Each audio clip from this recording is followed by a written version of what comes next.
Now I'd like to show you just a couple of things from the middle ground, not the Catholic doctrine, not the Reformed doctrine of justification, but what we find in the Bible.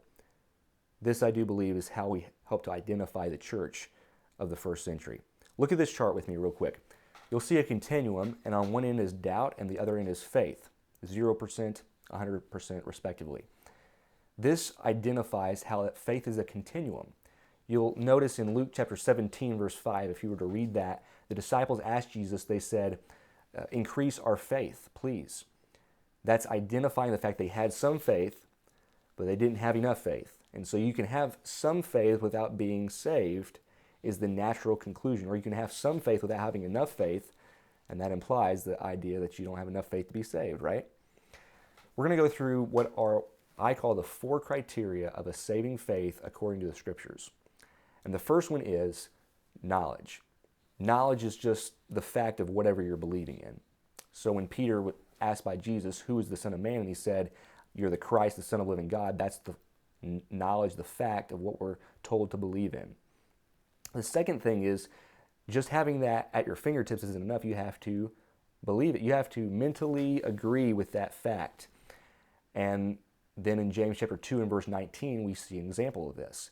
In James 2:19, James says, you believe there's one God, great.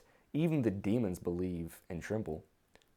That goes on to show, and going back to the continuum, that you can have some faith, you can have knowledge and agree with that knowledge, but you're not necessarily saved. Going on to criterion 3 is the idea of trust. And that's kind of inherent in the idea of mental agreement, but there are differing levels of trust when you're talking about faith. Go back to the continuum once again. An example being Matthew 26:35, where Peter ardently said, I'll die for you. He had a lot of faith, it would seem like. He had a lot of trust, but then when it came down to the rubber meeting the road, he denied Jesus 3 times in the courtyard of Jesus' trial. So he didn't have enough faith to outweigh his doubt and therefore remain faithful to Jesus Christ. So you can have knowledge, mental agreement, and you can have some trust, but that's not going to save you by itself. The missing link is, I pause for you to think about it, obedience. Obedience is a work. The question is not, do we have to obey? The question comes down to, when you obey God's commandments that you have to do to be saved, what's your attitude? Now, to see this, we can go to several passages, but we'll go to a case study in Matthew 19 and the rich young ruler. Look with me at Matthew 19, and we're going to start at verse 16. The rich young ruler asked Jesus, now behold, one came to him and said to him, good teacher, what good thing shall I do that I may have eternal life or be saved? So he said to him, why do you call me good? No one is good but one, that is God. But if you want to have eternal life, keep the commandments. No one's good but God. And so the rich young ruler identifies as having the knowledge of who Jesus is. He agrees with that. He calls him God, good teacher. And we see he has some level of trust, or he wouldn't have come to Jesus in the first place. But does he have enough faith to be saved, enough trust to be saved? Let's keep on reading. It says, verse 18, and he said to him, which ones, which commandments do I lack? Jesus said, you shall not murder, you shall not commit adultery, you shall not steal, you shall not bear false witness, honor your father and your mother, and you shall love your neighbor as yourself. The young man said to him, all these things I've kept from my youth. Stop again. He has a lot of trust, it would seem. Does he have enough trust to be saved? I almost slipped up there. Going back to the text, it says, Jesus said to him, if you want to be perfect, go sell what you have and give to the poor, and you'll have treasure in heaven, and come follow me. But when the young man heard that saying, he went away sorrowful, for he had great possessions. He didn't have the 4th criterion. He didn't have obedience. And even when you do obey the commands of God, the question is, does that merit you salvation? That's what the Catholics teach. Again, it's about attitude. And we can go to Luke chapter 17 to see that borne out.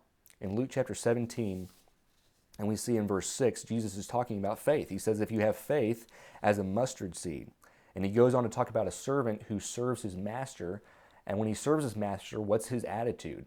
Verse 10, so likewise you, talking to the disciples, when you have done all these things, or you've done works, you've done all those things which you are commanded, say, we are unprofitable servants.